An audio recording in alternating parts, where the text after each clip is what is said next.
Pourquoi tant de haine? Comment peut-on accepter La haine. La haine intacte.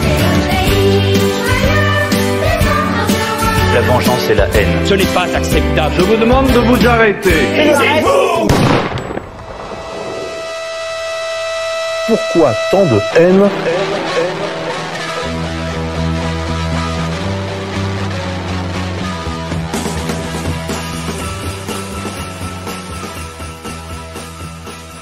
Pourquoi tant de haine de la part des élites mondialisées envers les nations et les peuples?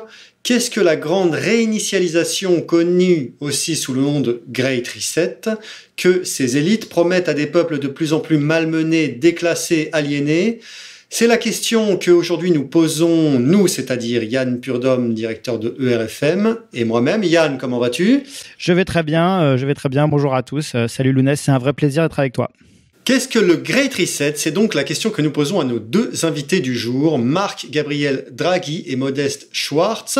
Marc-Gabriel Draghi, bonjour. Bonjour messieurs, merci pour votre invitation. Vous êtes juriste, auteur d'ouvrages et d'études sur l'histoire du droit, de la monnaie et de la finance, et auteur d'un récent livre intitulé « Le Great Reset est en marche, 2020, l'an 1 du nouvel ordre mondial ». Pouvez-vous nous en dire davantage sur vous, quelques mots pour vous présenter, Marc-Gabriel? Je vais éviter d'être trop long. Donc, je suis juriste de formation et de profession. Au niveau sociologique, je suis issu de la petite bourgeoisie déclassée. Je viens d'une famille d'artisans d'art. Et donc, voilà, j'ai basculé dans le tertiaire comme bon nombre de mes compatriotes. Après ma formation universitaire, j'ai profité de certains écrits que j'avais rédigés pendant mon cursus pour sortir des essais et des compilations de chroniques, et notamment à propos sur la grande réinitialisation, puisque pour moi, c'est la phase ultime du capitalisme financier nomade et apatride, mais on va rentrer dans le détail, oui, je pense, après. D'accord. Nous aurons l'occasion d'en reparler, tout à fait. Yann, peux-tu présenter Modeste Schwartz? Oui, Modeste, merci beaucoup d'avoir accepté notre invitation sur ERFM. Donc Modeste, on te connaît puisque tu contribues avec des articles très intéressants qui sont diffusés sur le site Égalité et Réconciliation, qui traite de plusieurs sujets, mais notamment du Great Reset.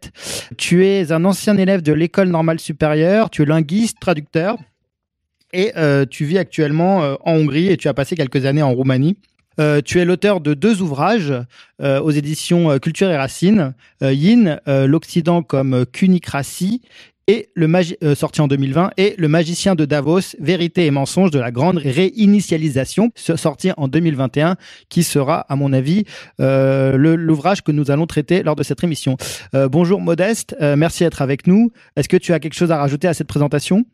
Oui, bonsoir, merci pour cette invitation.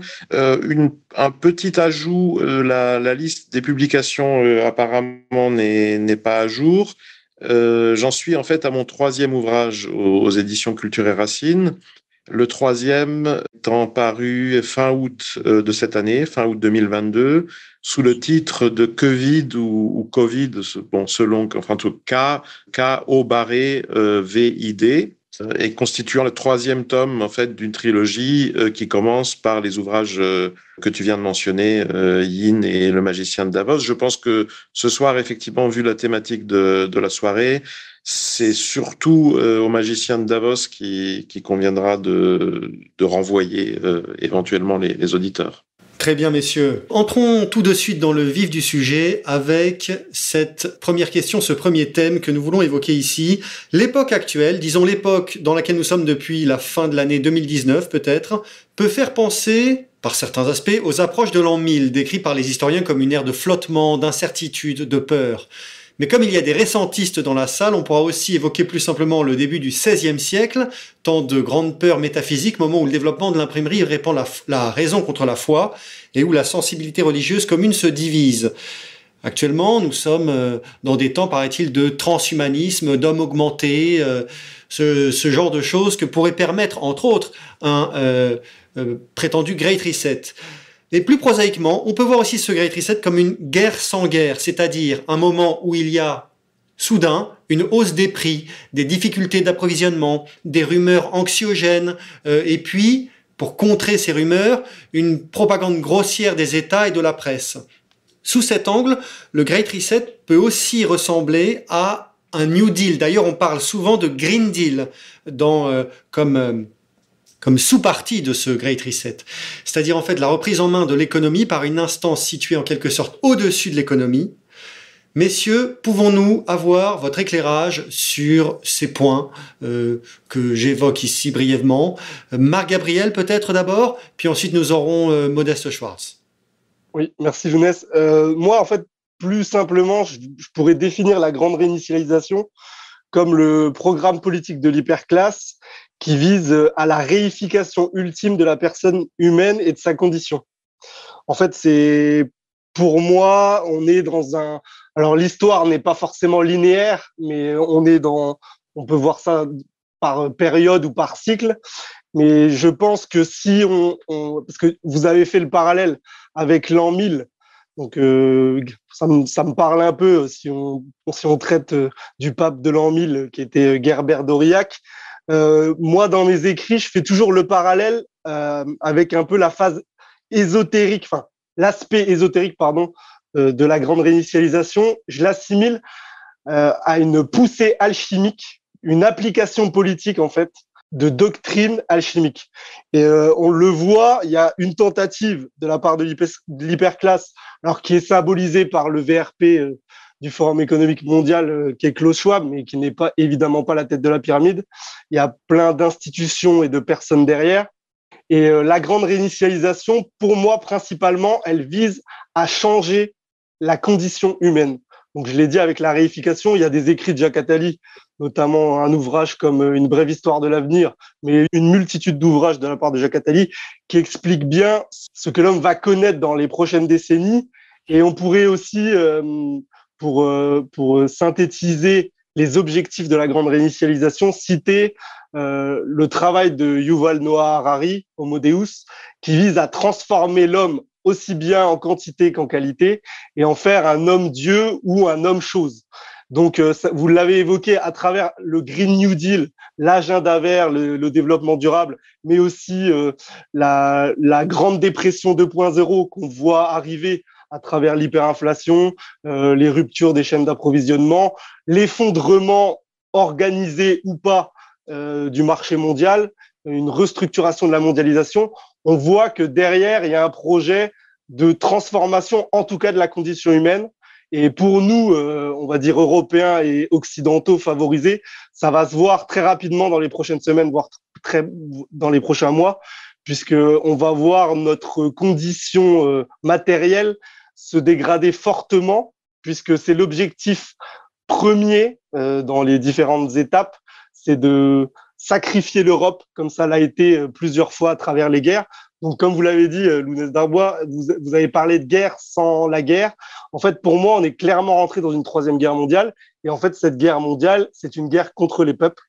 Donc, voilà, je m'arrête là, j'étais un peu long, mais je pense que c'est une guerre contre les peuples et contre la condition humaine. La guerre, sans l'aimer. Et oui, c'est intéressant le versant, disons, entre guillemets, alchimique ou ésotérique de ce Great Reset qui n'est pas seulement économique, qui effectivement touche à tous les aspects de la condition humaine, voire peut-être même de la vie elle-même. Il y a quelque chose de très curieux et de très angoissant à ce sujet, ne serait-ce que jusque dans les costumes un peu grossiers que porte Klaus Schwab. On se croirait un petit peu dans la guerre des étoiles, le style Dark Vador, vous voyez. Et puis, ne serait-ce que dans la manière qu'il a lui-même de prononcer le mot Great Reset. Il force extrêmement fort sur son accent allemand. Enfin, je sais pas, on est à la limite d'une vraie peur métaphysique ou alors d'une grossière farce vraiment de bouffonnerie de fin de banquet, quoi. Je sais pas, c'est le mélange des deux qui peut être assez angoissant. Ouais, mais Modeste, peut-être que tu peux nous éclairer un peu sur la communication en fait de Klaus Schwab, donc qui est donc le directeur de ce forum économique mondial, et nous dire un peu à qui est adressée finalement toute cette communication, et notamment ce livre, le Great Reset, la grande réinitialisation. Modeste. Oui, je voulais d'abord réagir à ce que vient de dire Marc Gabriel. que je suis très content à qui je suis très content de parler pour la première fois de vive voix. Je suis ses travaux depuis assez longtemps. Je sais que lui aussi les miens. Pour relever quelques points de convergence, d'abord qui finalement sont les plus importants, c'est-à-dire peut-être pas forcément ce qui saute le plus aux yeux ou ce qui préoccupe le plus les auditeurs, mais je pense que ça mérite d'être souligné. Il a parlé de projet alchimique.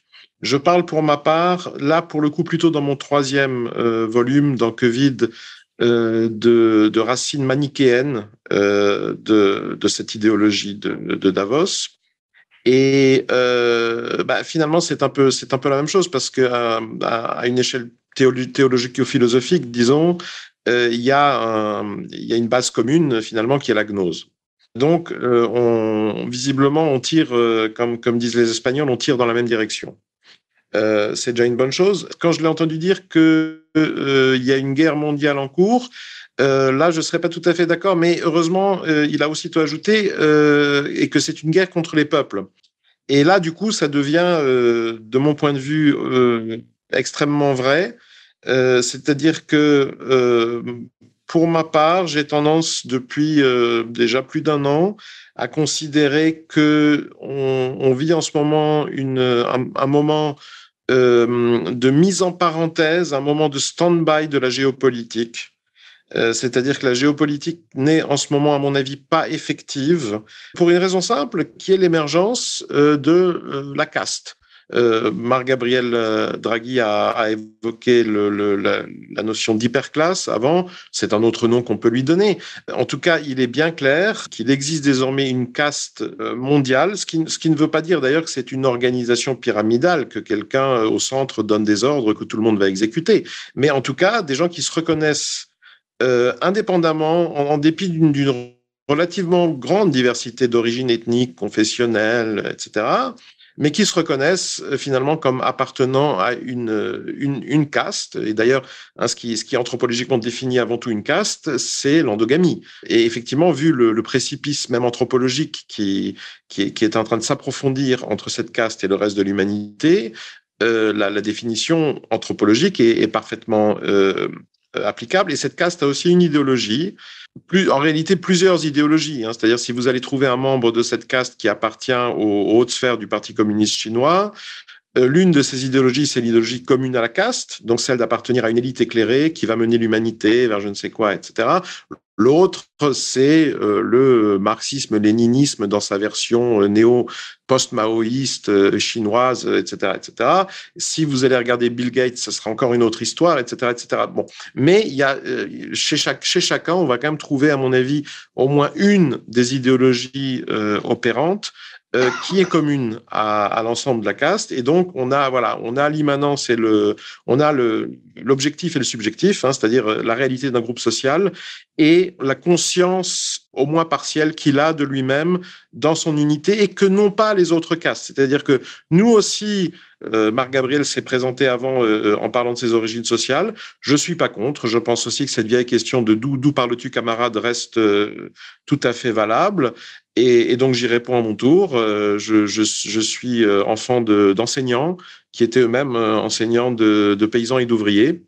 Et donc je pense que tous ceux qui participent au moins à cette conversation, peut-être pas tous ceux qui l'écoutent, mais la grande majorité à mon avis, appartiennent aussi à des castes inférieures, comparées à celles que je viens d'évoquer. Malheureusement, ils n'en ont pas suffisamment conscience.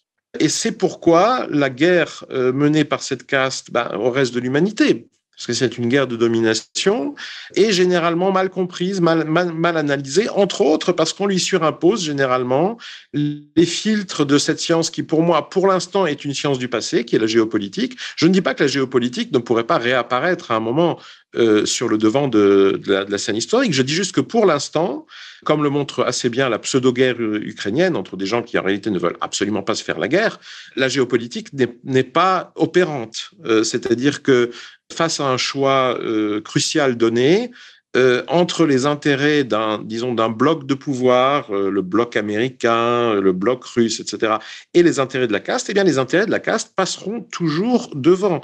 Et ceux qu'on parle de des dirigeants à Washington, à Pékin, à Moscou, où, n'est-ce pas, les travaux du Great Reset se poursuivent, se sont même accélérés en réalité depuis le début de l'opération spéciale. Donc voilà mes points d'accord avec Marc-Gabriel Draghi. Là où je nuancerai un peu son propos, et en le faisant, en réalité, je réponds aussi à la question que vient de me poser Yann concernant la communication de Davos. C'est que pour moi, il est extrêmement important là aussi de distinguer entre l'objectif et le subjectif, c'est-à-dire que il y a une réalité immanente on va dire des opérations d'ingénierie sociale mondiale auxquelles procèdent en ce moment Davos et ses marionnettes. Et puis il y a le discours qui, en grande partie provenant de Davos, et là effectivement c'est généralement Klaus Schwab qui va se charger en tant que porte-parole de la formulation, ou du moins de prononcer ce qui a été formulé. Alors par qui il a un co-auteur aussi, un certain Thierry Malray. D'ailleurs, il est d'ailleurs très intéressant de s'intéresser à son parcours. Bon, et donc ce discours que j'ai dans mon Magicien de Davos analysé comme étant avant tout adressé à ce que j'appelle le middle management du mondialisme, c'est-à-dire cette couche intermédiaire à ces gens qui ne sont pas eux-mêmes des oligarques, qui ne sont généralement pas milliardaires, qui sont évidemment pas non plus nécessiteux en général, mais qui ont surtout de hautes responsabilités et qui d'ailleurs très souvent les motivent plus en réalité que l'argent lui-même. Et là, il faut penser évidemment à ces élites gouvernementales un peu tirées du néant par Davos, d'où effectivement la présence parmi eux de nullité absolue. Mais c'est pas très important. De toute façon, ils sont pas là pour eux-mêmes prendre des décisions, analyser une situation, y réagir, etc. Ce sont des acteurs. Et d'ailleurs, un détail très intéressant, c'est que de plus en plus, des hommes qui appliquent. Voilà. Et un détail d'ailleurs sociologiquement intéressant, c'est que de plus en plus souvent, ils sont effectivement recrutés dans le monde du théâtre. Donc d'Emmanuel Macron, qui a donc fait la connaissance de la créature à laquelle il est conjoint à l'état civil dans le cadre d'un groupe de théâtre lycéen. Jean-Michel. C'est l'histoire officielle telle que l'Élysée lui-même. Voilà. Volodymyr Zelensky, l'acteur, acteur de cinéma d'ailleurs. Disons, faut bien le reconnaître, quand même un peu plus talentueux que Macron, qui se retrouve président de l'Ukraine, et à un moment, n'est-ce pas à n'importe quel moment de l'histoire de ce pays. Trudeau, qui me semble a aussi des antécédents, on va dire, théâtraux, etc., etc. Donc c'est une classe qui assume. Là, il faut mentionner aussi cette saillie dont était coutumier Nicolas Sarkozy. Dans les minutes précédant le début d'une conférence de presse, donc quand presque tous les journalistes sont déjà là, et puis on s'ennuie un peu, et puis il avait cette habitude pour détendre l'atmosphère, pensait-il, de leur envoyer cette petite remarque: oh, vous savez, vous et moi, on fait le même métier. Je pense qu'effectivement, il pensait pas si bien dire.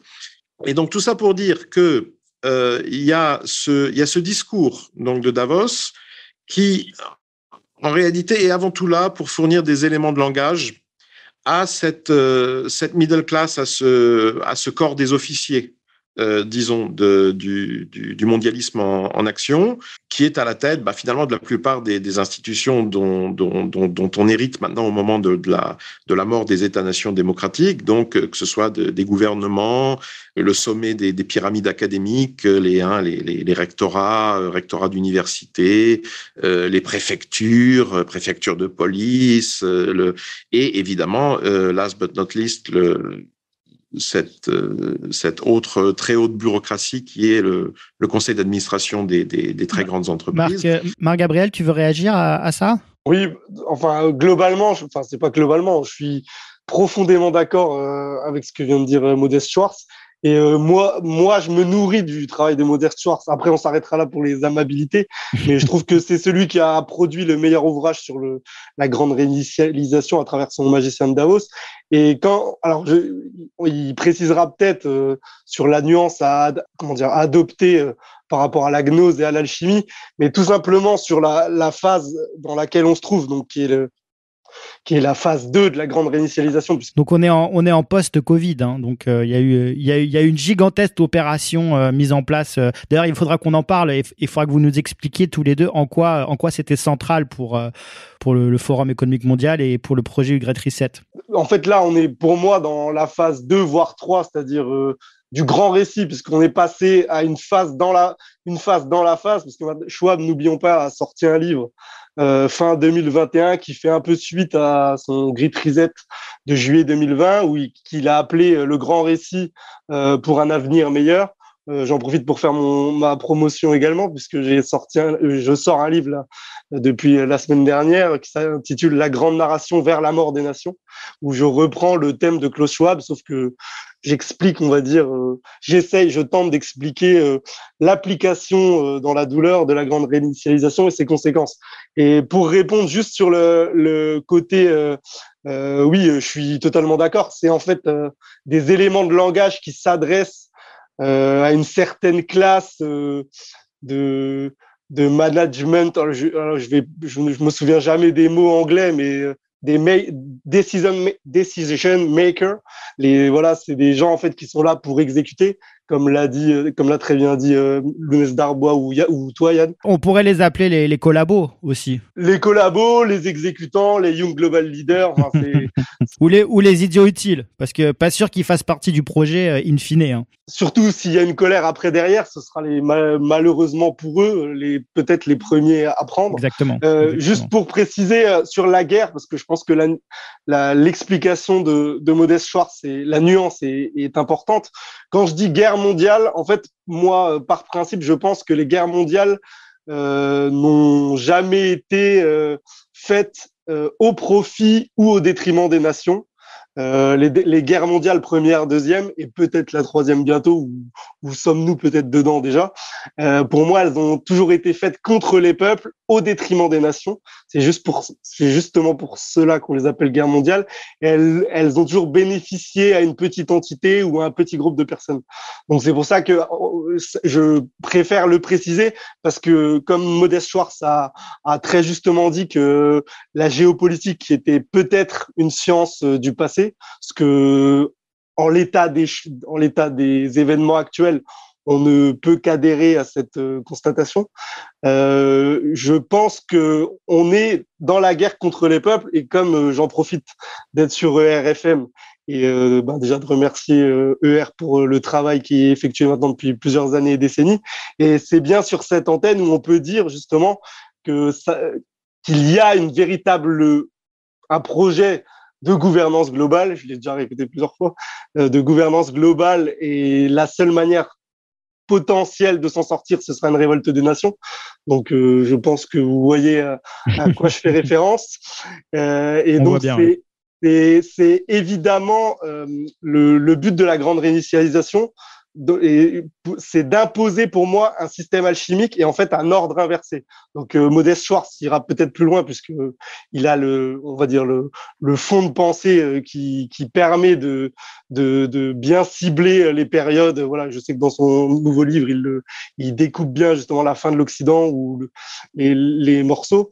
Moi, ce que je voulais dire, c'est que on est dans une phase alchimique, puisqu'en fait les motifs principaux de l'hyperclasse ou de l'élite dirigeante, mais des vrais dirigeants, c'est-à-dire des gens derrière Klaus Schwab. Après, on peut citer des noms, hein, Rothschild. Dans l'imaginaire populaire, ça veut toujours dire quelque chose. Et il y a toujours des effets réels qui existent. Par exemple, pour la destruction des nations, sur la souveraineté économique, industrielle. Quand on emploie le mot Rothschild ou Lazare, on peut mettre des noms derrière ceux qui dépecent les derniers pans de notre appareil productif.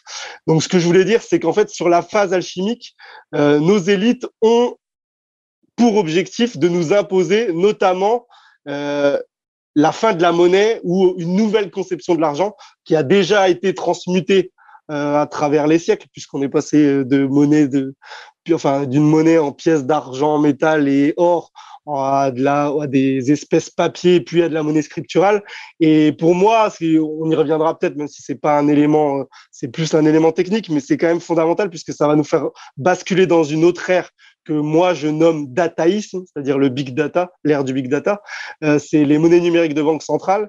Et pour moi, quand on va basculer définitivement sur les monnaies numériques de banque centrale, on changera justement d'ère dans la condition humaine.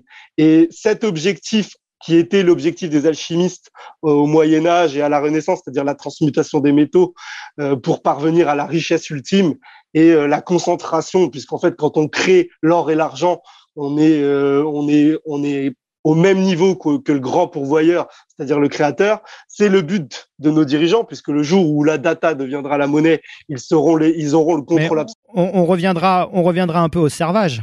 Oui, en fait, le servage est complètement lié. Et juste pour finir, sur la phase alchimique, il y a évidemment aussi l'autre pan qui est la quête de la pierre philosophale. Et la quête de la pierre philosophale, on le voit avec le personnage de Klaus Schwab, dont les citations reviennent très souvent sur les réseaux sociaux. Il y a une volonté oligarchique qui vise à faire de l'homme une créature qui pourrait vivre 1000 ans. Donc, c'est des idéaux très anciens, ancrés même dans l'histoire, et qui ont réussi à réémerger à un certain moment, et qui, pour l'instant, sont en train de nous imposer un programme politique, qui est en train de réussir. C'est-à-dire le programme politique est en train de s'appliquer, sans trop de heurts. Je crois que Modeste Schwartz l'a dit, on est un peu dans une période de statu quo ou de stand-by, voilà. Donc c'est important, je vais lui laisser la parole, mais c'était juste pour dire la grande réinitialisation a à la fois des objectifs qui paraissent très modernes et très récents quand on parle du transhumanisme, mais en réalité, elle pourchasse et elle projette des rêves qui sont en réalité très anciens. Moi, j'ai une question à vous poser pour revenir au Covid, peut-être à toi, Modeste. En quoi le Covid était central dans l'application de ce programme ? Est-ce qu'on peut voir ça comme une répétition générale du monde qui vient ou comment tu vois les choses ? Attention, je ne prétends absolument pas lire dans les pensées de Klaus Schwab ou d'aucun de ces grands Davosiens. Donc moi aussi, je suis simplement dans l'analyse a posteriori. On sait ce qui s'est effectivement passé et puis on peut essayer de reconstituer un raisonnement, une causalité, etc. Et d'ailleurs, il y a beaucoup de pièges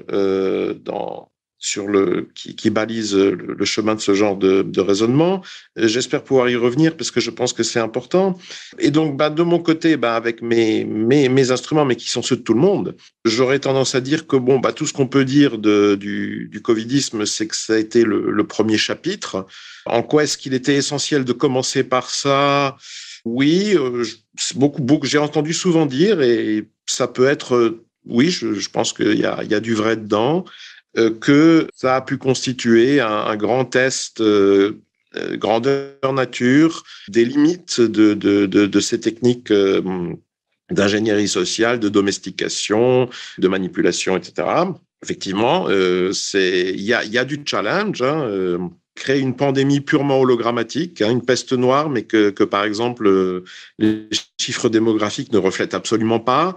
Et là, d'ailleurs, je renverrai les auditeurs à un ouvrage qui devrait bientôt paraître de Pierre Chaillot, qui se fait souvent aussi appeler Pierre l'écho, parce qu'on a commencé à le connaître, d'ailleurs avant le Covid, par sa chaîne YouTube Décoder l'écho, donc qui est un mathématicien, statisticien, démographe, et qui, je pense, dans l'ouvrage qui va bientôt paraître chez l'Artilleur, va vraiment mettre les pendules à l'heure de ce point de vue-là. C'est pour ça que moi, j'insiste absolument pas, je n'en parle pratiquement plus.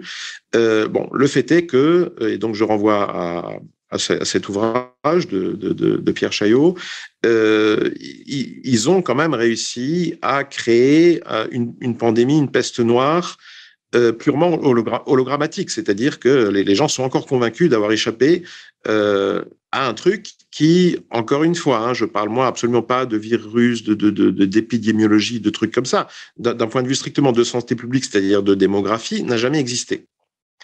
Donc c'est un tour de force et c'est un exploit. Ça a pu les résultats ont pu être jugés encourageants en vue de phases ultérieures. Quoiqu'à mon avis, il y a aussi eu des inquiétudes. C'est-à-dire, et d'ailleurs, je suis probablement pas le seul à avoir remarqué qu'au moment où commence ce que moi j'appelle le chapitre 2, c'est-à-dire le chapitre Ukraine, notamment au Canada, mais pas seulement, le récit covidien, le système du covidisme commençait à, enfin, il y avait du mou, ça commençait à tourner un peu à l'aigre. Ce qui m'a aussi fait dire, alors encore une fois, est-ce de la paranoïa ou une interprétation rétrospective, mais que finalement certaines décisions de Vladimir Poutine viennent à point nommé, y compris du point de vue de Davos. Bon, maintenant pour revenir à ces questions de méthode et d'objectivité et de subjectivité de la grande réinitialisation, quand je vous ai remarqué qu'il y a une réalité et un discours, c'est aussi parce que je pense qu'il est très important de ne pas se laisser fasciner par ce discours. Parce que je pense que c'est le but. C'est-à-dire, pourquoi, avant le début de l'année 2020, la plupart des gens ne savaient pas ce que peut bien être Davos à part une station de ski, ne savaient pas ce qu'était le Forum économique mondial, comme je dis toujours, le Forum dit économique dit mondial, qui d'ailleurs n'a pas de bureau permanent à Davos. Ils y organisent des grandes sauteries oligarchiques tous les ans, mais en réalité, tout ça est basé à Genève. Et encore moins de gens savaient qui était Klaus Schwab. Je reconnais que moi-même, j'avais des notions très floues. Le nom m'était connu, mais j'ai vraiment dû faire des recherches ensuite.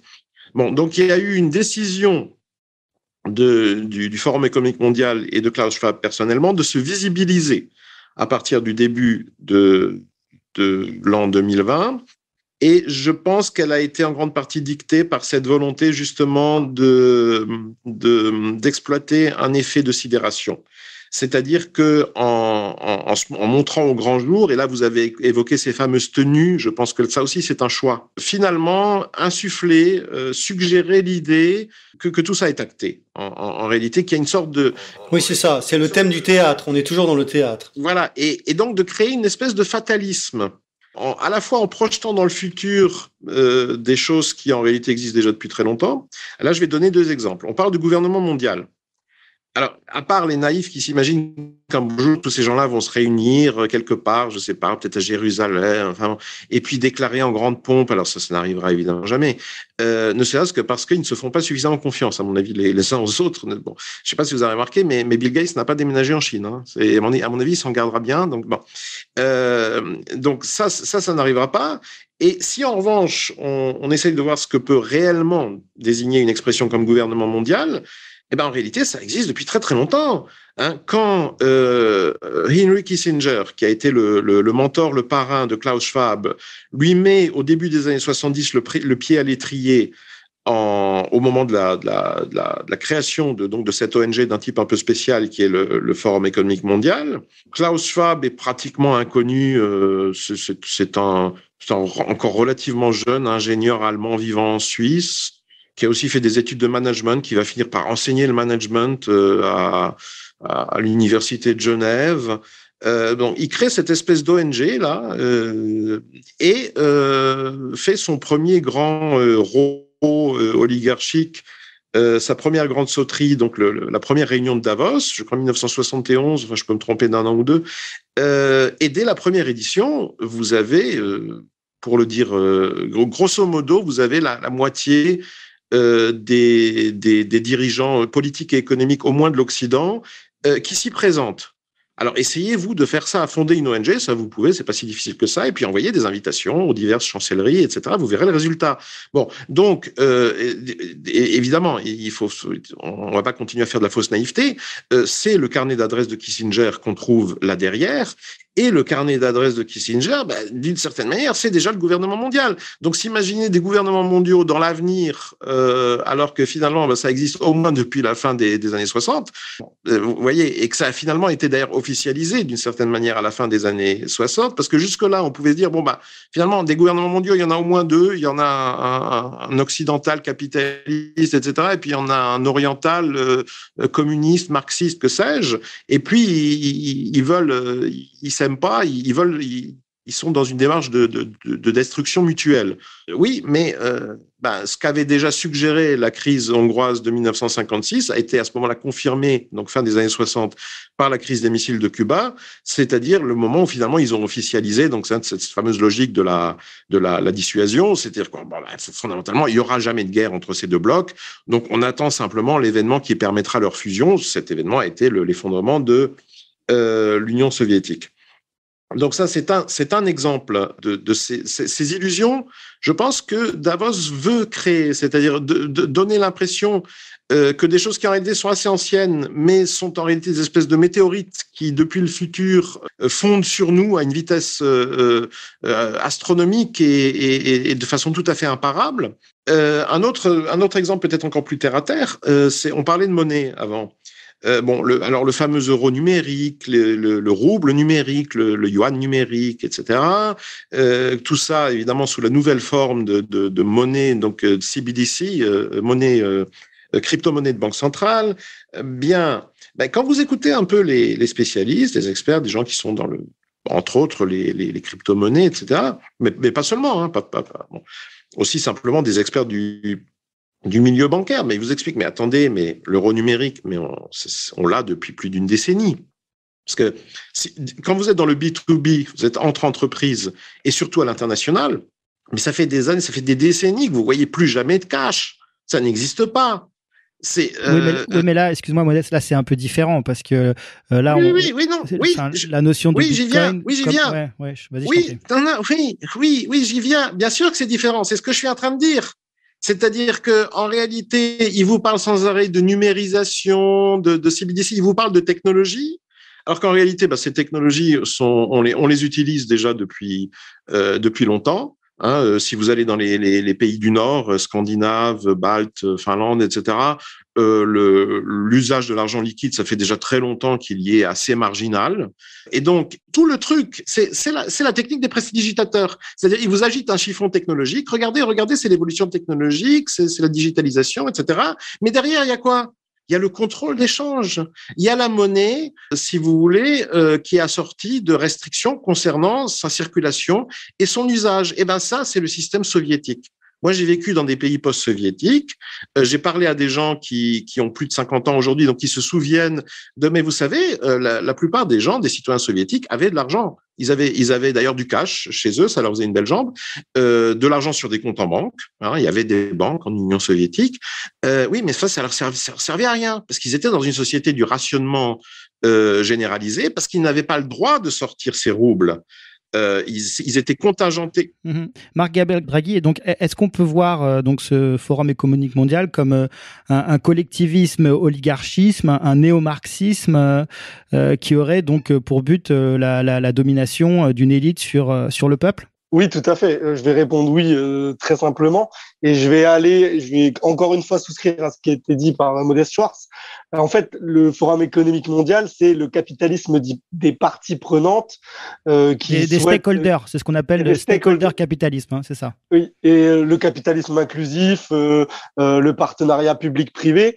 Et ce qui a été dit par Modeste, c'est très juste. C'est-à-dire, le gouvernement mondial, qui est en réalité le gouvernement de la finance exacerbée, néolibérale, ou qui ressemble à force de concentrer le capital à du collectivisme, il était déjà là de facto avant 2020.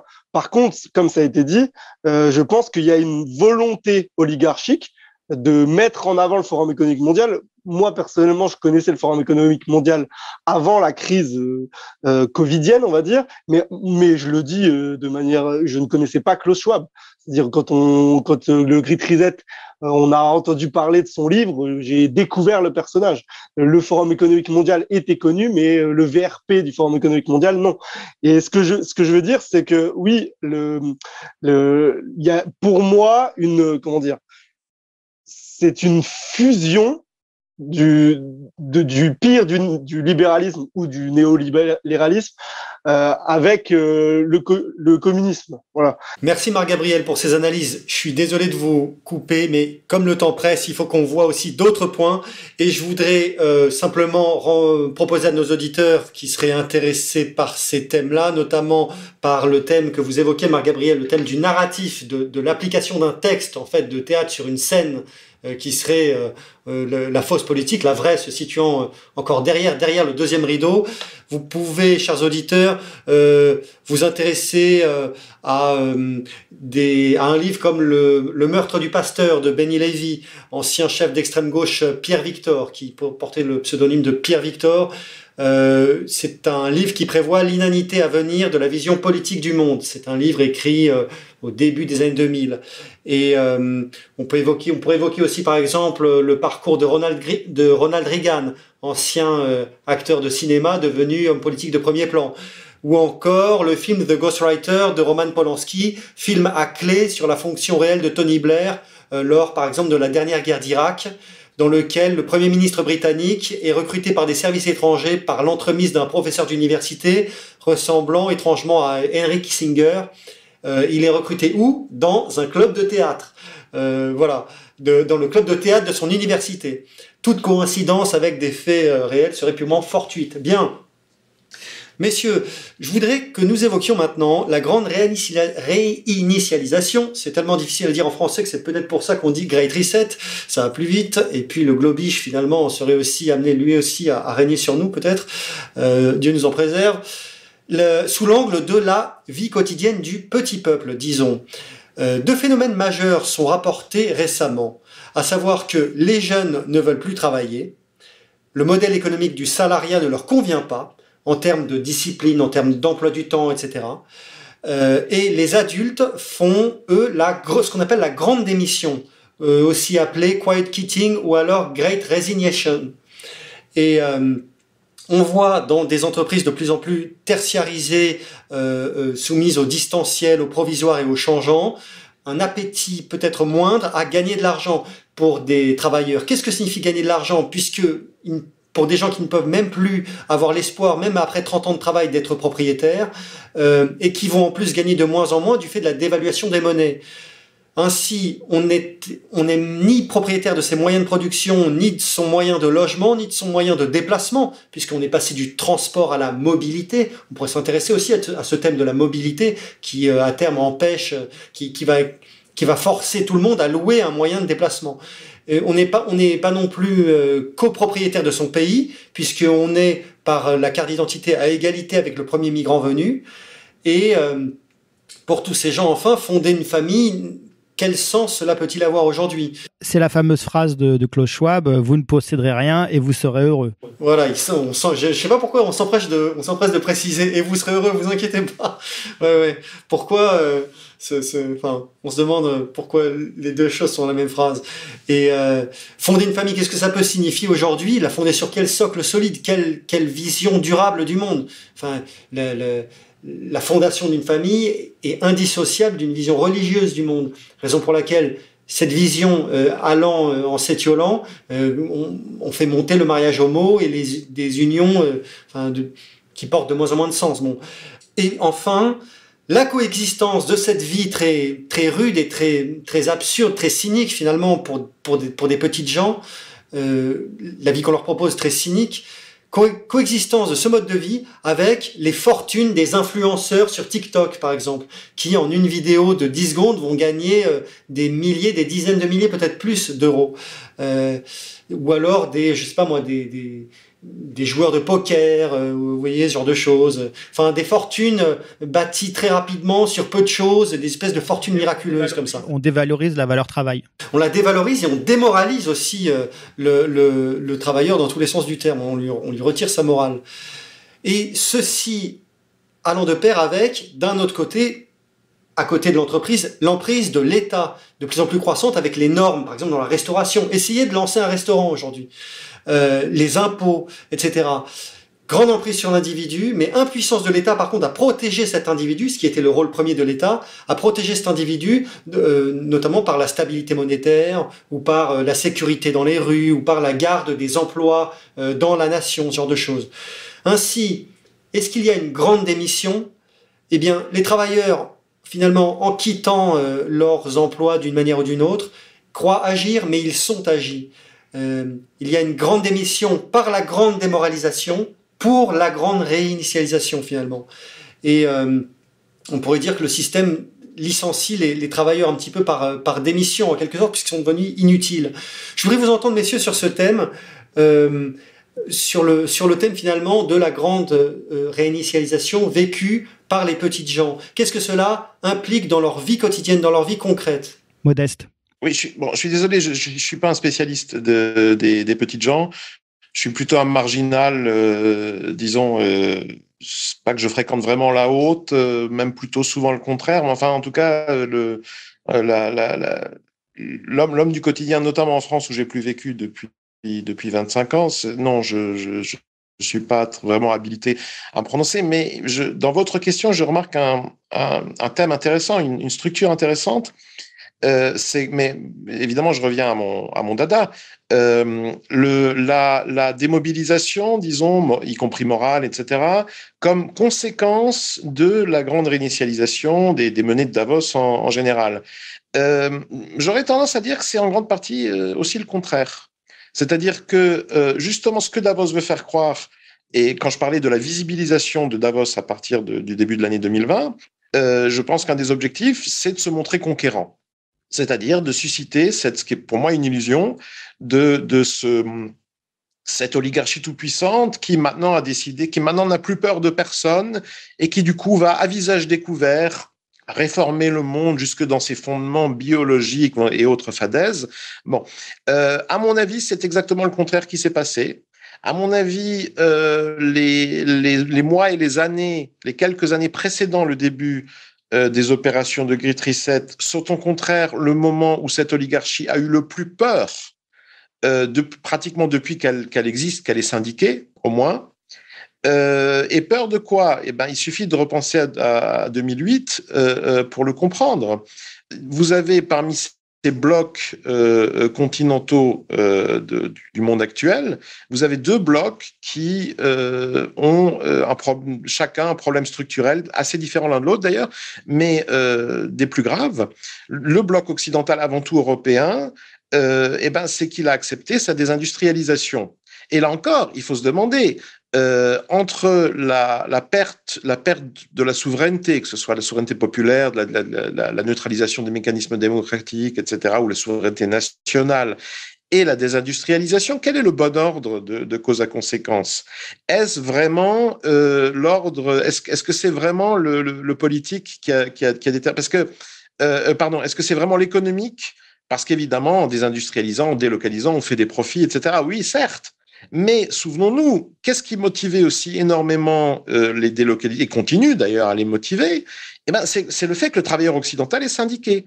C'est-à-dire c'est cette forme de démocratie qui est interne au monde du travail et que le capitalisme occidental, ou en tout cas les oligarques, ont décidé de court-circuiter à partir des années 80 en envoyant leurs usines dans des pays, des sociétés autoritaires où ce genre d'organisation autonome des travailleurs n'est tout simplement pas possible. Par exemple, la Chine dite populaire, elle porte assez mal son nom de ce point de vue-là, ou ensuite, dans une moindre mesure, les pays post-soviétiques et post-communiste. Donc, je pense que dans la narration davosienne, il y a une tendance générale à l'inversion des rapports de cause à conséquence et qui n'est pas fortuite, qui a un objectif et qui est de démoraliser, de faire perdre à l'adversaire, c'est-à-dire à ceux qui vont être dépossédés,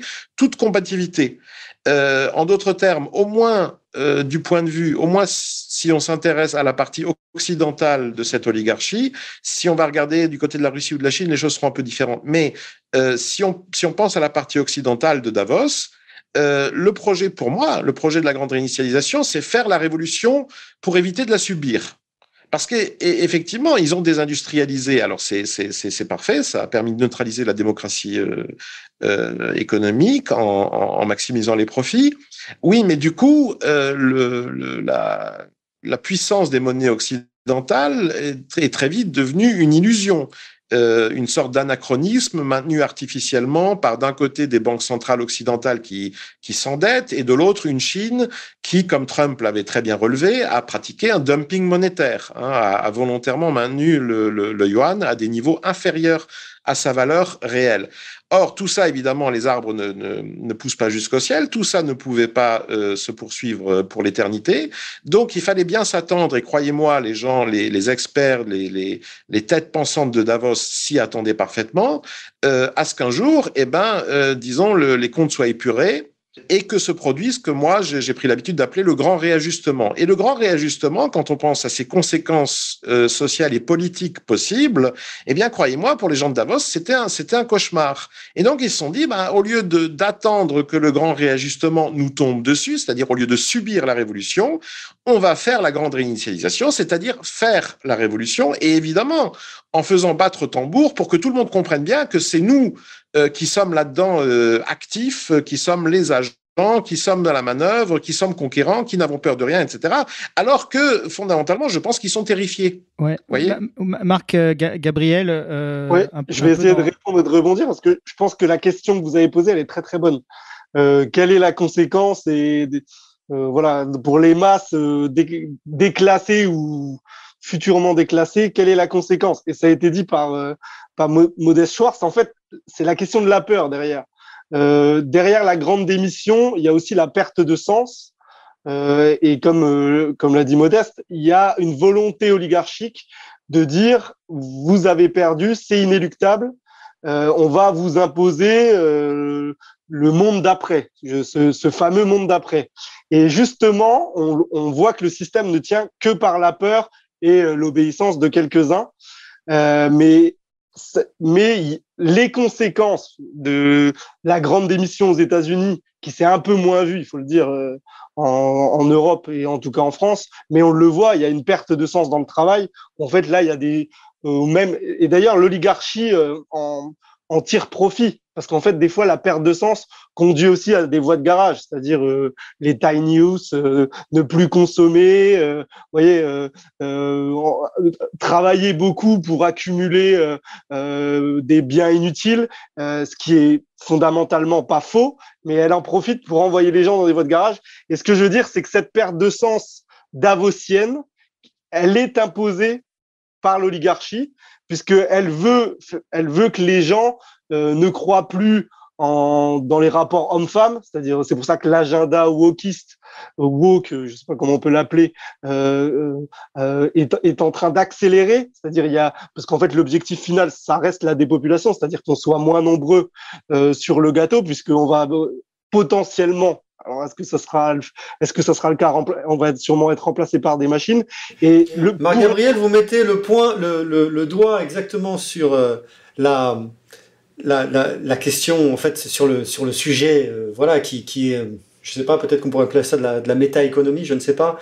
C'est-à-dire finalement dans un système économique où l'homme ne produit presque plus et où sa consommation finalement est payée avec du faux argent. À quoi sert-il pour un système, une espèce de système économique objectif? C'est la question du revenu universel, en fait. Ouais, voilà, notamment, qui serait l'avenir. Et ceci renverrait aussi à la fin d'un poème de Houellebecq assez effrayant. Je vous cite juste la dernière strophe. « Alors s'établira le dialogue des machines et l'informationnel remplira triomphant le cadavre vidé de la structure divine, puis il fonctionnera jusqu'à la fin des temps. » Il y a ce thème assez angoissant actuellement, finalement, d'un système économique qui se suffit à lui-même et qui n'est pas au service des hommes, mais qui tourne de manière solitaire. On voit ça un petit peu dans une... C'est Matrix un peu, quoi. Oui, c'est Matrix. C'est aussi le dessin animé tiré d'une nouvelle de Ray Bradbury qui avait été mise en ligne sur le site Égalité et Réconciliation. C'est une nouvelle, nos auditeurs pourront regarder, qui s'appelle « Viendront de douces pluies ». Viendront de douces pluies de Ray Bradbury. Ce que c'est qu'un monde où finalement des machines continuent à tourner après que les hommes aient fini d'exister, quoi, et qu'il y ait plus, qui est plus d'hommes et plus que des machines. Le monde des robots de Bernanos. Oui, voilà, voilà, la France contre les robots. Oui, voilà, on est dedans avec la fonction peut-être eschatologique de la France dans ce grand thème. Pour finir, messieurs, je voudrais évoquer avec vous peut-être de manière entre guillemets plus légère, plus rapidement. Je voudrais avoir votre analyse, Marc-Gabriel, peut-être plus d'économiste et de juriste, et Modeste Schwartz plus sur le plan philosophique, de ce que nous voyons récemment dans les tendances, les saisons, les mouvements culturels. Quels sont les mouvements? Est-ce que vous avez sans doute remarqué comme moi qu'on ne trouve plus quels sont les mouvements artistiques ou culturels de nos jours? Quels sont-ils? Où est la capacité de renouvellement du marché, l'inspiration, la création? Le Great Reset s'explique-t-il aussi par un essoufflement complet de l'offre du marché, de l'offre payante, d'une manière générale? On a pu voir cela, par exemple, dans le vêtement, où toutes les collections, depuis environ une quinzaine d'années, ne sont plus que du vintage. On peut voir ça aussi dans le cinéma, avec plus que du remake, ou alors ce qu'on appelle du à la manière d'eux. Et ça, c'est le grand succès à partir de 1995, environ 93 même, avec Pulp Fiction. C'est le grand succès de Tarantino, qui en fait est un geek du cinéma et qui resserre des plats servis dans les années 30, 40, 50. Et même finalement, plus récemment, les séries elles-mêmes arrivent en bout de course et elles lassent les spectateurs. Et on a assisté récemment à l'étiolement de Facebook. On va assister aussi à la chute de Netflix. C'est en cours. La chanson, qui n'est plus que des remakes aussi, ou des pseudo-hommages, ou alors du sampling. Comme le rap ou la techno, qui ne sont qu'en fait, du sampling, quoi. C'est-à-dire, on récupère des choses existantes et on ne fait que ça, en fait. Ou l'art moderne, effectivement, on s'essouffle complètement. Ouais. Et ce serait quoi? Ce serait la bande-son d'une machine qui tournerait en rond et à vide, quoi. Et on peut voir ça aussi dans les arts, qui ne sont plus que des parodies grinçantes, dont Jeff Koons a été, je crois, hélas, le grand chantre. Et puis, dans les spectacles même, enfin, où en est le théâtre, où en sont les humoristes. Vous vous souvenez, il y a 20 ans, il y avait des publicités partout pour les humoristes. Il y avait les cassettes vidéo des humoristes, les DVD des humoristes. Où est-ce que ça en est, ça, concrètement? Enfin, il y a plus rien, quoi. Est-ce qu'on peut avoir, messieurs, votre analyse sur ces points-là? Peut-être Modeste?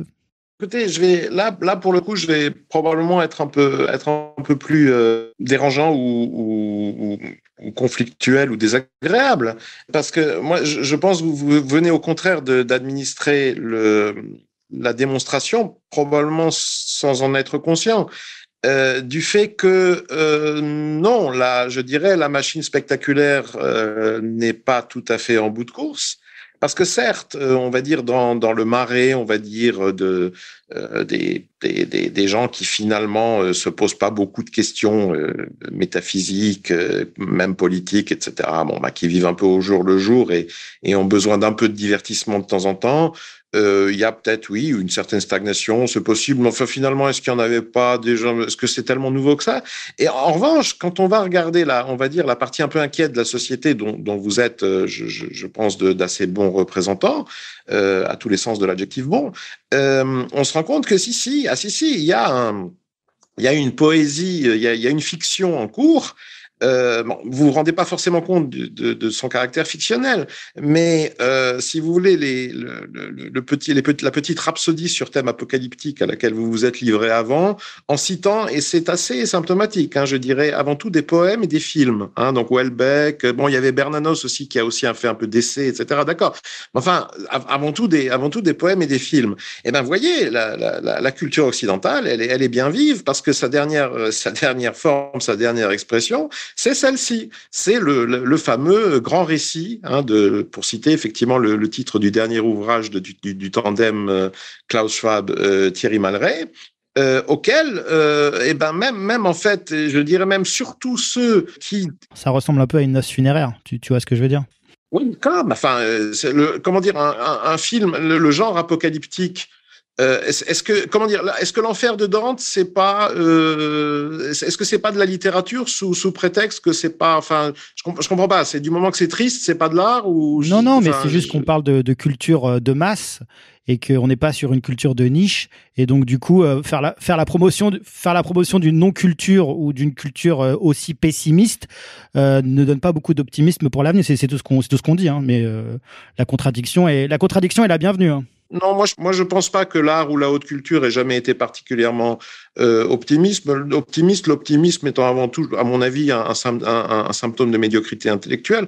Donc, on devrait plutôt s'en féliciter de ce point de vue-là. Mais le fait est que, par exemple, ce mythe de l'automatisation, et là, je dois dire que je suis quand même un peu atterré, avant tout d'entendre Marc-Gabriel Draghi, qui est quand même économiste. Je veux dire, c'est quand même incroyable que ce soit un philosophe improvisé, hein, un philologue comme moi, que ce soit à moi de rappeler à l'économiste Marc-Gabriel Draghi que l'automation, c'est un mythe. C'est-à-dire, on s'enfonce dans une récession mondiale. Automatiser, mécaniser, ça implique une mobilisation de capital. D'où va venir ce capital ?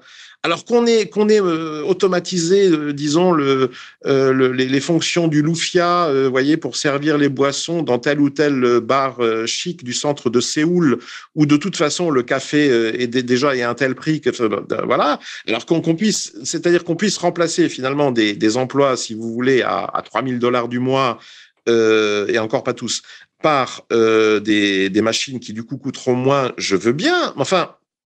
L'énorme, le gros, je veux pas dire de pourcentage pour pas dire de bêtises, mais vraiment la base matérielle de tout ça, hein, les grains de café qui ont été moulus pour ce café de ça. Bon, bah tout ça, ça vient d'un univers agraire, agroalimentaire et industriel, d'industrie lourde, qui n'est pratiquement, je veux dire, où le travail humain reste absolument essentiel. Alors évidemment, le travail humain au prix du marché mondial, au prix de l'Afrique, de l'Amérique du Sud, de l'Asie du Sud, encore d'ailleurs un peu de la péninsule indochinoise et de l'Indonésie, etc. Donc, je veux dire, tout ça est un hologramme occidental. Non, l'homme n'est pas du tout devenu inutile. L'occidental, oui, et avant tout l'Européen de l'Ouest, parce qu'il a accepté la désindustrialisation, il a accepté les bullshit jobs, et donc effectivement, le concernant lui, mais ça n'a rien d'universel, vient le moment où on finit par se demander, bah, finalement, si on l'euthanasiait, ça simplifierait peut-être un peu les choses. Bon. Et même chose avec le revenu universel, qui, encore une fois, c'est un mythe. Je dirais que c'est très dangereux parce que on est écouté, là, peut-être par des jeunes Français qui, effectivement, on traverse pas une période, on va dire, d'extrême motivation et d'enthousiasme frénétique pour le travail. Et à force de leur parler de revenu universel comme quelque chose, c'est un peu la dynamique du film d'horreur, hein. C'est-à-dire, on le regarde en disant oh c'est horrible, c'est affreux tout ce sang, etc. Mais en réalité on en a envie. Et c'est un peu la même chose, c'est-à-dire sans s'en rendre compte, on est en train de vendre le programme davosien à une jeunesse qui finalement, elle est prenée. Regardez comme les Suisses ont voté lors du référendum sur le Covid. Pourquoi ? Parce que leur gouvernement avait expliqué, notamment aux jeunes, c'est comme ça qu'on explique que les jeunes ne se soient pas dressés et pas votés massivement non. Eh ben, parce qu'on leur a expliqué que, vous savez, mais si on arrête le covidisme, ça veut dire qu'on va arrêter les subventions. Ça veut dire qu'il va falloir retourner bosser. Bon. Et du coup, on en arrive à la conclusion que, finalement, oui, alors c'est peut-être un peu, c'est pas très chrétien, c'est un peu transnational, c'est un peu cosmopolite, c'est pas gentil, mais finalement, ce petit, cet univers grand réinitialisé où on possédera rien et où on sera quand même heureux, parce qu'après tout, Netflix, c'est pas si mal, etc. Non. Alors là, je pense que c'est là qu'il est très important, au contraire, de laisser aucune ambiguïté là-dessus. Le revenu universel, c'est exactement comme les fameuses monnaies digitales, etc. Ça n'a rien de neuf. Ça existait pendant 50, voire 80, presque un siècle dans ce qu'on a appelé l'Union soviétique. Ou alors, certes, tout le monde avait officiellement un boulot. C'était très souvent d'ailleurs des boulots plus ou moins fictifs, parce qu'on avait le droit d'être chômeur, hein. On était affecté d'autorité. Bon, simplement le salaire qui était versé donc pour ce boulot très souvent relativement fictif et qu'on pourrait presque donc considérer comme une sorte de revenu universel. Ce qui est très très important de savoir, c'est que ça n'a pratiquement jamais permis de vivre décemment, voire même de manger à sa faim. Vous voyez, ce qui fait que en Union soviétique les gens qui étaient un tant soit peu ambitieux, qui voulaient quand même, à minima, voyez, subvenir aux besoins d'une famille, que sais-je, eh ben, ils avaient 2, 3 boulots en parallèle. Voyez, et en fait, le revenu universel, le vrai projet du revenu universel, c'est exactement la même chose. C'est-à-dire qu'il y a une base salariale qui soit contrôlée par l'État, parce que c'est avant tout du contrôle social. Hein, c'est pas pour que vous puissiez, pas pour que les gens. Je pense que c'est très clair. Marc-Gabriel, tu veux rebondir? C'est pas du tout inintéressant la position de Modeste, mais là je vais être en désaccord. Alors déjà, on ne m'insulte pas, je ne suis pas économiste, je suis juriste. C'est pour la petite blague, et juste pour dire, moi par contre, pardon. Toutes mes excuses. Je rigole. Mais pour moi, c'est là où je vais avoir la grosse différence avec Modeste. Je pense que l'automatisation, l'entrée dans la 4e révolution industrielle, c'est pas demain, mais c'est quand même à horizon 2030, même s'il faut une mobilisation du capital importante. Et moi, en fait, ce que je veux dire, c'est que la narration derrière, qui est de créer des gens inutiles, et justement, ça a été dit, qui après aille jusqu'à l'euthanasie ou ne pas faire d'enfants pour sauver la planète, parce qu'en fait, ça, là, on n'en a pas parlé, mais pour contrer l'agenda de Davos et le récit de Davos, il faut faire exactement l'inverse. C'est-à-dire, il faut faire des enfants, croire en Dieu, être attaché à sa patrie, avoir une famille, bref. Ce que je veux dire, c'est que pour moi, avec les monnaies numériques programmables, je suis d'accord sur le fait que et c'est vrai, avec la comparaison avec l'Union soviétique, les monnaies numériques sont en fait un ticket de rationnement géant et qui permet d'organiser la pénurie, d'organiser le rationnement, et ça, on est d'accord. Par contre, d'un point de vue technologique, alors ça, c'est à mon sens, on va basculer complètement dans autre chose. Et pour moi, c'est quand même une révolution. Il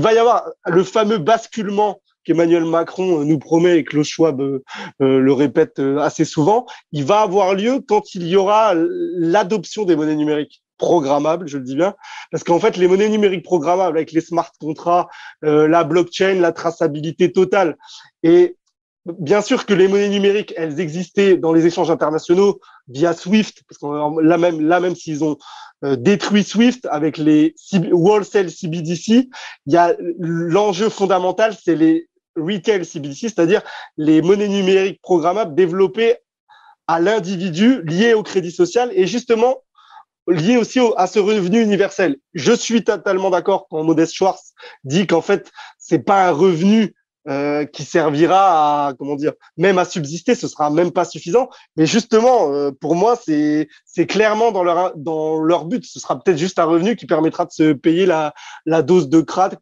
Porte de la Chapelle. Vous voyez ce que je veux dire? Peut-être que les migrants Porte de la Chapelle, ils auront un terminal ou je sais pas quoi. On pourra acheter le crack avec la monnaie numérique. Ça, ce que je veux dire, c'est que pour moi, on va quand même basculer. Alors, c'est peut-être une illusion. Modeste Schwartz a cet avis-là, mais je pense que il y a quand même, on le constate depuis 2020, une accélération dans la digitalisation du monde et de l'économie. Il suffit, moi j'ai été dans un restaurant au fin fond de la Haute-Saône, il y avait un robot que vous avez décrit, Modeste Schwartz, qui est venu nous servir. Donc fondamentalement, c'est pas totalement un fantasme de dire que l'automatisation, elle est possible. Et bon, je pense que sur le projet final qui est de réorganiser le partage de richesses et faire basculer la classe moyenne occidentale au même niveau que la classe moyenne mondiale, enfin que la classe inférieure mondiale. D'ailleurs, Attali le dit, en fait, il y aura 2 classes, il y aura les hypernomades de luxe et les infranomades. Qui seront en bas et qui vivront d'un maigre pécule. Et il y aura une. D'ailleurs, il dit ça en copiant intégralement Huxley. Tout à fait. Et j'ai dit 2 classes, mais il y aura une toute petite classe moyenne qui aura peur de basculer du côté des infranomades et qui fera tout pour basculer du côté des hypernomades, influenceurs sur TikTok. Ce que je veux dire, c'est qu'on est quand même en train de basculer dans ce monde-là. C'est-à-dire, vous avez parlé, alors c'est là où on va prendre la posture de désaccord avec Modeste. Moi, je souscris à l'analyse au fait que la création, c'est terminé en fait. Alors après, c'est peut-être une vue de l'esprit, une mauvaise analyse, mais je pense que à ce moment de concentration du capital ultime, on voit et à un moment où nos élites sont presque et je dis bien qu'elles se croient, je dis pas elles sont, mais elles se croient comme des hommes-dieux. On voit qu'il y a un problème au niveau de la création. Bien sûr que nous, on cite Bernanos, on va reprendre des films des années 50-60, voir la France qu'on aurait bien voulu connaître, les dialogues de Michel Audiard. Mais ce que je veux dire, c'est que actuellement, dans cette phase ultime du capitalisme, où on est encore dans une phase de surproduction de biens matériels et accompagnée d'une phase d'excès de capital. Là, en fait, même si on va peut-être rentrer en récession et que les banques centrales font des contractions de la masse monétaire, on est toujours dans un excès de capital. Et ben bizarrement, on est dans ce paradoxe, on pourrait dire ce paradoxe davosien, où la création semble terminée. C'est-à-dire à ce moment où les hommes parce qu'il y a trop d'offres aussi, Marc Gabriel, c'est peut-être parce qu'il y a trop d'offres aussi, au même titre que trop d'argent en circulation crée de la dévaluation et crée de graves problèmes de croissance. Mais de la même manière, trop d'offres culturelles, trop de Netflix, de Facebook, de réseaux, d'écrans, de tout ce qu'on a connu depuis 20 ans, crée une dévaluation et un appauvrissement, empêche finalement des formes neuves de se créer, parce que ces formes neuves, pour se créer, souvent, elles ont besoin de silence, de recul, de méditation, enfin d'un ralentissement de la vitesse, et non pas d'une accélération comme pousse la 3G, puis la 4G, puis la 5G, etc. Après, je ne vais pas en dire plus, je souscris totalement à cette analyse, et je pense aussi que la création de qualité supérieure, sans parler de chef-d'œuvre, elle existe aussi dans l'enracinement.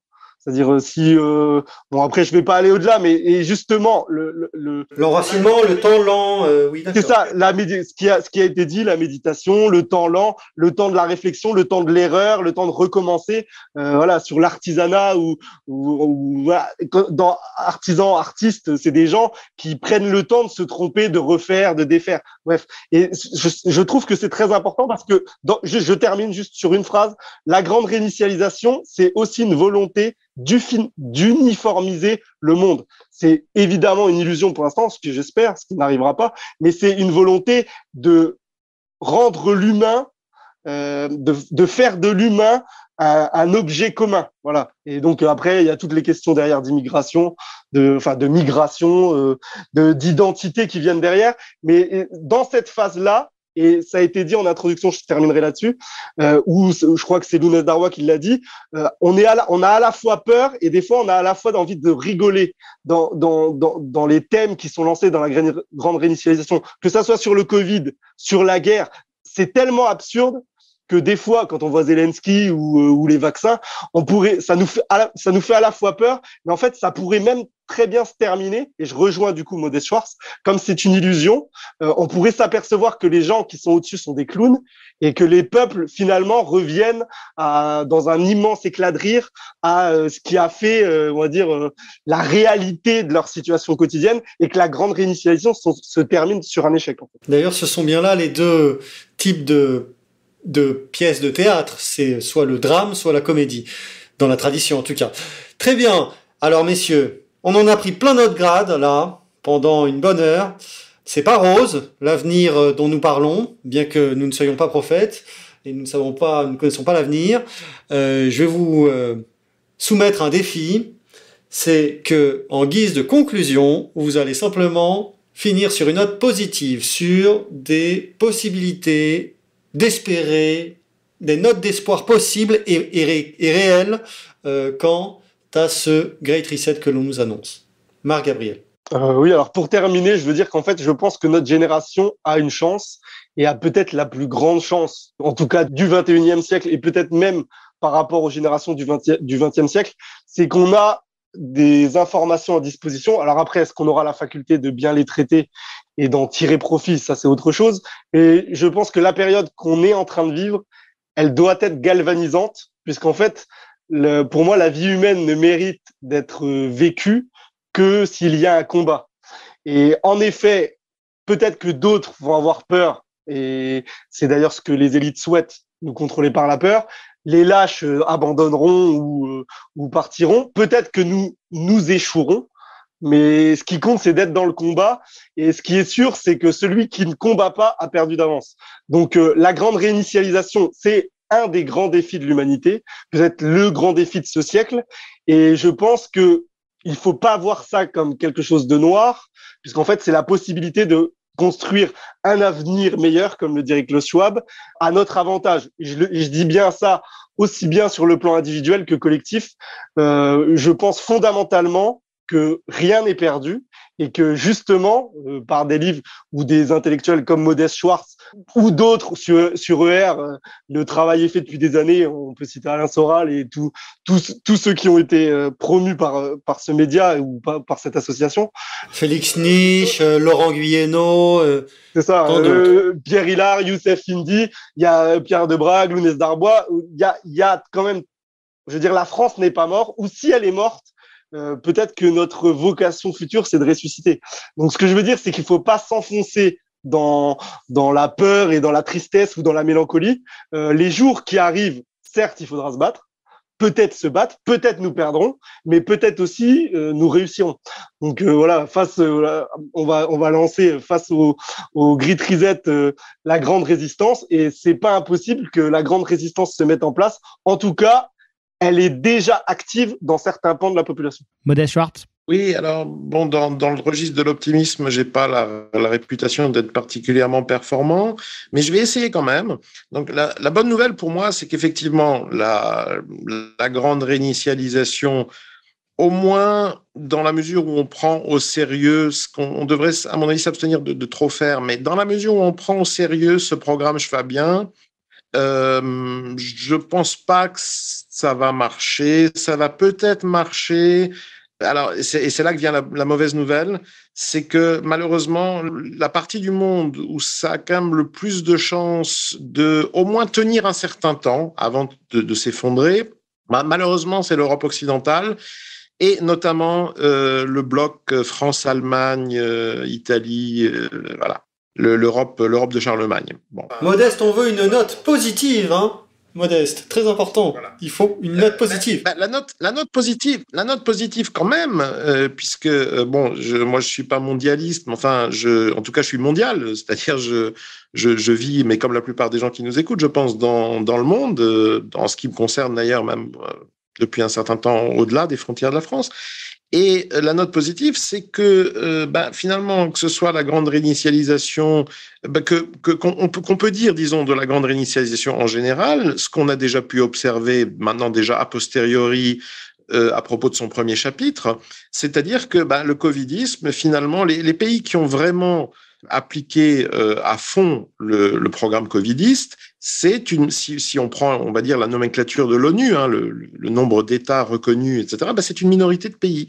Alors peut-être pas une minorité, on va dire, démographique à l'échelle mondiale, parce que malheureusement, ça inclut le plus gros, la Chine, hein, donc évidemment, ça pèse lourd, mais je sais, entre autres par expérience personnelle, pour y avoir été depuis et pendant ce qu'on a appelé le Covid, etc., je sais que il y a une majorité numérique réelle des pays du monde, alors notamment en Afrique, en Amérique latine, en Asie du Sud, Moyen-Orient, etc., où tout simplement il n'y a pas eu de covidisme, c'est-à-dire les gens ont cru à ces fadaises pendant une période entre 3 et 6 semaines au début, jusque vers fin avril 2020. Bon, ensuite ils ont compris que tout ça était un hologramme, et puis ils ont repris leur vie. Alors souvent, vu de l'extérieur, on s'en rend pas compte, parce que les gouvernements en revanche sur place, qui ont très très peur évidemment on a vu en Afrique certains chefs d'État qui étaient pas assez obéissants et qui sont morts, on va dire, de manière précoce et parfois brutale. Donc évidemment, les gouvernants, si vous allez regarder les chaînes officielles d'information, le bulletin officiel, hein, les lois qui ont été, les règlements, souvent encore aujourd'hui en place d'ailleurs, vous en tirerez la conviction que non, c'est partout pareil sur toute la surface de la planète, etc. Bon, et simplement, pour peu que vous preniez un avion, vous atterrissez sur place et vous vous rendrez compte que dès que vous êtes sorti de l'aéroport, le Covid n'existe plus, et que ça a été le cas. Je peux vous pour un certain nombre de pays, je suis une source directe, hein, je l'ai vérifié de visu, j'étais sur place. Ça a été le cas dès mai 2020. Vous voyez, donc c'est ça la bonne nouvelle. Alors évidemment, moi j'ai tendance à penser que les mêmes pays sont aussi ceux où pour des raisons culturelles, la grande réinitialisation en général ne fonctionnera jamais. Et finalement, c'est la plupart des pays du monde. C'est quand même une bonne nouvelle. Merci, il va falloir qu'on conclue malheureusement, c'est passionnant. Merci à vous, chers invités, d'être venus sur les ondes de RFM. J'espère que vous reviendrez.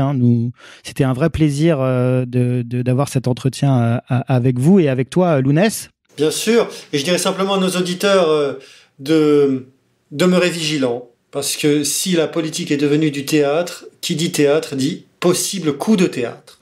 Voilà, affaire à suivre alors. Chers auditeurs, je vous rappelle que si vous aimez notre travail, cette émission RFM, la rédaction de Combat animée par Pierre Debrague, vous pouvez nous aider en souscrivant au financement associatif conjoint de RFM et de la rédaction de Combat.